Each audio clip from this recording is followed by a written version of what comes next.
아직 이렇게 이틀밖에 유세가 시작이 안 됐지만 후보들의 유세 현장에는 꽤 재밌는 모습도 연출이 많이 되고 있습니다. 먼저 윤석열 후보입니다. 이 사람들이 여기 와서 뭐라고 그랬습니까? 부산은 초라하고 재미가 없다고 그랬죠. 부산이 재미가 없습니까? 저는 부산역 앞에만 내리면은 가슴이 뜁니다.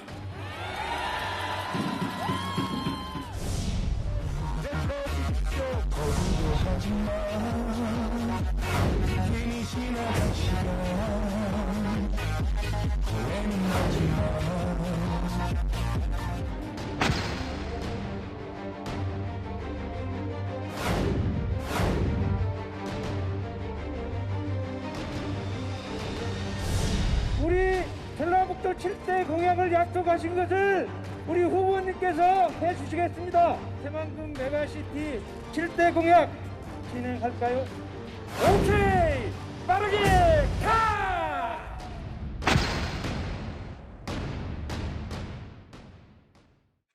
이건 정미경 의원님께 좀 질문을 드려야 될 것 같아요. 국민의힘 내부에서 어쨌든 대선 후보긴 합니다만 윤석열 후보가 정치 입문한 지 얼마 안 됐잖아요. 유세 현장에서 저렇게 흥이 오른 모습들을 내부에서는 어떻게 평가하고 계십니까? 저도 깜짝 놀랐어요. 예. 너무 놀랬고요. 사실은 그 유세 현장에 직접 이제 후보가 돼서 가보면요. 왜 선거 때. 예.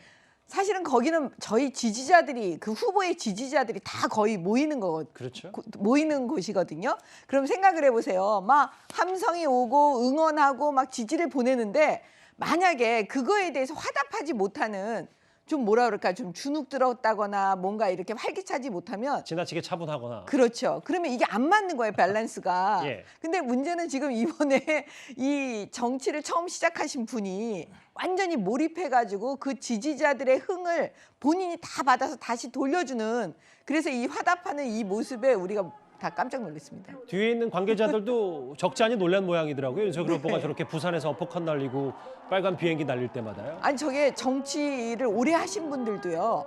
그 현장에서 저런 모습을 보여주기가 되게 어렵거든요. 예. 그런데 완전히 즉석에서 저런 모습을 딱 보여주시는 걸 보고 정말 많이 놀랐습니다. 오늘 각 조간신문의 대문짝만에 실린 윤석열 후보의 사진 가운데 이 어퍼컷 사진이 꽤 많이 회자가 됐고 눈에 많이 띄었습니다. 다음 화면을 볼게요. 근데 어찌됐건 뭐 긍정적인 평가도 있을 수 있는데 특히 뭐 여기는 후보 안 시켜줬으면 어쩔 뻔했냐라는 뭐 어린 시절 사진과 비교한 것도 있지만 김주일 대표님. 네. 여론조사가 박빙인데 선거 끝난 듯이 오버한다. 좀 더 진중한 모습을 보여줬으면 이게 윤석열 후보를 지지하든 지지하지 않았든 뭔가 여러 다른 목소리도 좀 있는 것 같더라고요. 근데 저 지금 오버하고 있다라고 하시는 분들은 진짜 윤석열 후보 지지층 같아요. 제가 보기에는. 예, 진짜로 살얼음판에서 조금이라도 실수하지 않았으면 좋겠다라는 건데 저는 굉장히 긍정적으로 봅니다. 사실은 아하. 너 선거가 너무 상대방 후보만 공격하거나 예. 뭐 무겁게 가는 게 아니라 좀 흥겨울 땐 흥겨워야 되거든요. 어떻게 보면은 윤석열 후보의 인간적인 매력이 저기에서 좀 드러났다. 저는 그렇게 보고 네티즌들 반응도 나쁘진 않아요. 예. MBTI 뭐 성격 뭐 예전에 본인이 공개를 했는데 ENFJ 뭐 예. 이렇게 나왔는데 이게 뭐 구체적으로 설명을 안 드리겠습니다. 굉장히 좀 외향적이고 예. 리더십 있고 뭐 이런 것까지 막 이렇게 연결을 지어서 하고 있습니다. 그래서 모르겠어요. 근데 워낙 이제 중간중간 돌발적인 사고를 많이 치니까 불안불안한 것 같아요. 예. 주변 분들은. 근데 저는 뭐 저런 것도 한 번씩 있으면 좋지 않나 그렇게 생각이 듭니다. 김주일 대표께서도 어쨌든 윤석열 후보가 유세 첫날부터 저런 이미지를 보여주는 게 본인에 대한 여러 뭐 검사 이미지를 좀 부식시키는 게 좋을 거다 뭐라는 판단이신 거죠? 이건 판단은 뭐 유권자마다 다 다르시겠지만은 저런 게 자신감 있고 뭔가 뭐 이게 좀 스스로 뭔가 더 성취할 수 있다 그런 이미지를 좀 보여주는 부분도 있는 것 같습니다. 저 어퍼컷 많이 화제가 됐습니다. 반면 이재명 후보는 어제 유세 현장에서 선물로 받은 파란 운동화를 직접 신어 보였습니다. 더 열심히 뛰라고 이렇게 운동화 선물해 주셨습니다. 국민 여러분보다 더 열심히 뛰겠습니다, 여러분.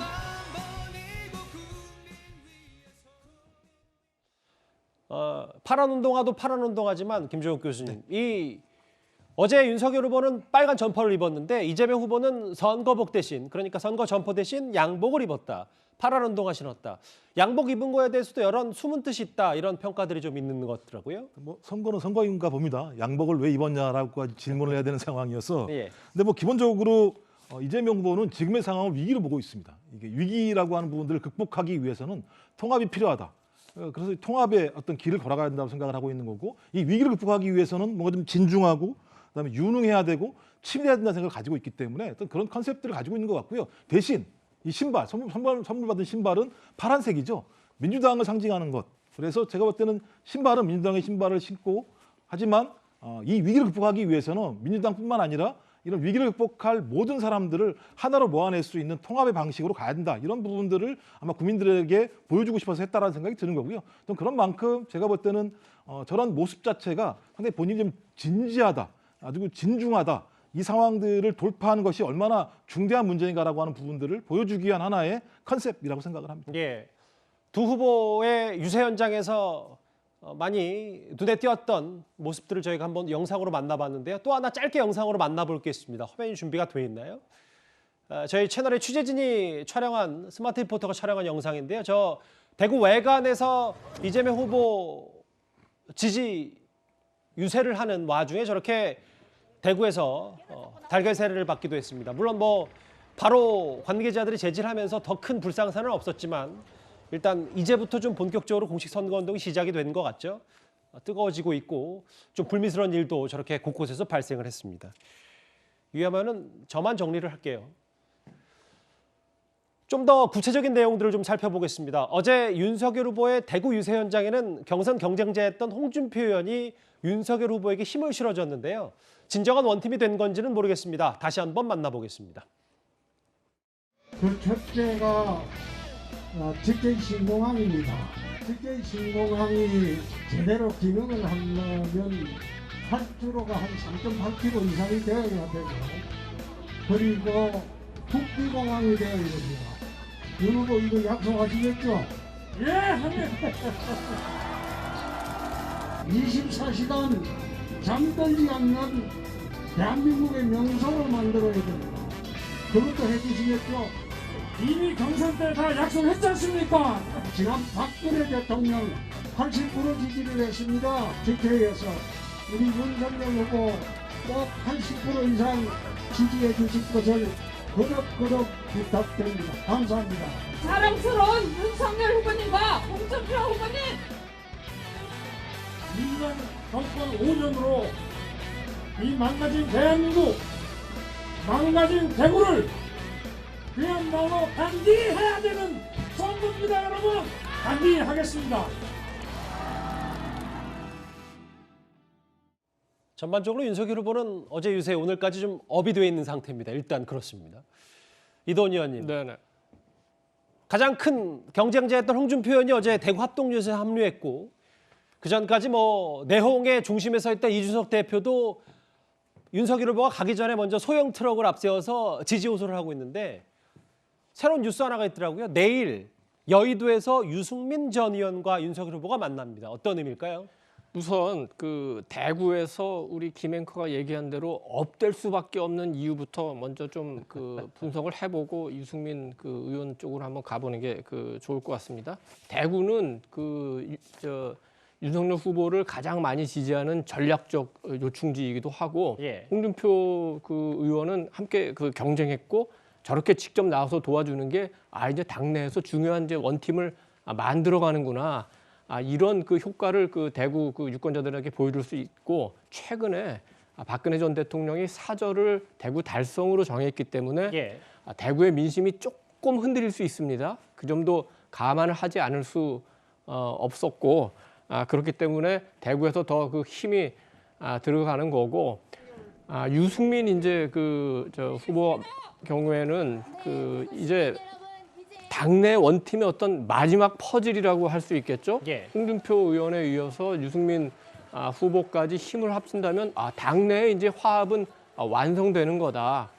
그런 차원에서 내일 그 모임에서 어떤 두 사람 간의 그 합의나 이런 게 나올지 주목되고, 그 과정에서 사실은 민주당이 상당히 역할을 했다고 볼 수도 있겠습니다. 왜냐하면은 안철수 후보에 대해서 그러는 것처럼 유승민 그 후보에 대해서도 굉장히 민주당에서 협력 의사를 밝혔기 때문에, 예.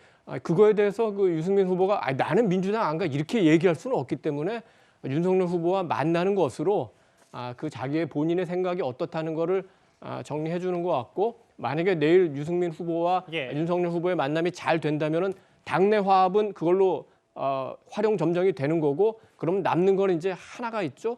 안철수 후보와의 그게 단일화든 협력이든 알겠습니다. 그 문제가 어떻게 되는지 그거 하나가 이제 남게 되겠죠. 벌써 유승민 의원과 만나면 경선 이후 100여일 만이네. 꽤 오랜 시간이 걸렸습니다. 예. 김주일 대표가 보셨을 때는 여당의 뭐 단순 비교가 어떨지 모르겠습니다만 여당의 이낙연이 합류한 것과 이낙연 총괄선대위원장이 그리고 홍준표, 유승민 두 의원이 합류한 게 어떤 데가 좀 더 힘을 더 받을 거라고 보세요? 글쎄요, 그건 진짜 단순 비교하기 힘든데 일단 말씀하신 게 2대1이잖아요. 그렇게 보면은 예. 좀 국민의힘이 더 힘을 받을 수도 있겠다라는 건데 중요한 거는 선거 막판이 되면은 예. 좀 거리를 뒀던 분들도 다 합류를 할 수밖에 없거든요. 예. 왜냐하면 지든 이기든 지면은 네가 안 도와줘서 지금 진 거 아니냐.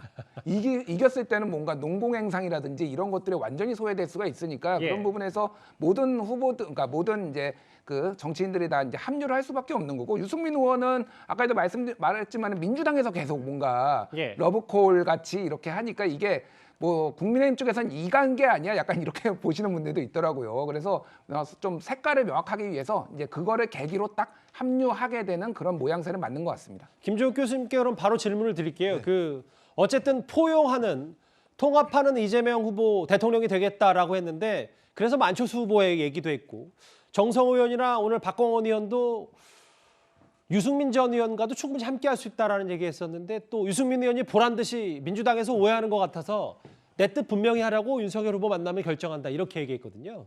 뭐 민주당 입장은 여전히 열려 있다라는 입장이고요. 아하. 이재명 후보가 얘기했던 게 뭐냐면 정치 교체에 동의하는 모든 세력이 모여서 국민대각을 구성하자. 그래서 국민통합정부를 구성해 보자. 이건 아까도 말씀드렸습니다만 지금 위기라고 보는 거예요. 그러니까 경제적인 대전환이라고 하는 상황이 있고 코로나19 이후에 민생 문제가 있고 불평등 문제가 있는 상황에서 지금 무슨 뭐 진보니 보수니 뭐 예를 들면 지역이니 세대니 따지지 말고 예. 능력 있는 사람들이 모여서 위기를 극복해 보자. 근데 보니까 문재인 정부에서 제가 알기로는 유승민 의원에 대해서 입각을 제안하는 걸로 알고 있습니다. 경제 문제 하면 유승민 전 의원에 대해서 많은 국민들이 인정하는 측면들이 분명히 있죠. 또 안철수 후보 같은 경우는 새 정치에 대한 내용들로 꽤 많이 알고 있죠. 또 예를 들자면 예. 정은경 본부장 같은 경우 코로나19 문제와 관련해서 국민적 신뢰가 있지 않겠습니까? 정은경 청장이요? 예, 청장이요. 예. 그런 분들을 모두 모아서 위기를 극복하자. 그러니까 제가 볼 때 지금부터 그 얘기를 하고 있는 거죠. 3월 9일 만약에 이재명 후보가 승리한다면 아마 그런 시대가 열릴 거라고 국민한테 말씀을 드리는 거예요. 전 그래서 전 그거 나쁘지 않다. 좀 새로운 정치의 시대가 열리지 않겠는가라고 알겠습니다. 하는 부분들을 제안하는 거라고 저는 생각을 합니다. 정의당 심상정 후보 얘기도 한번 해보겠습니다. 심상정 후보는 어제 호남에서 유세 활동을 시작했죠.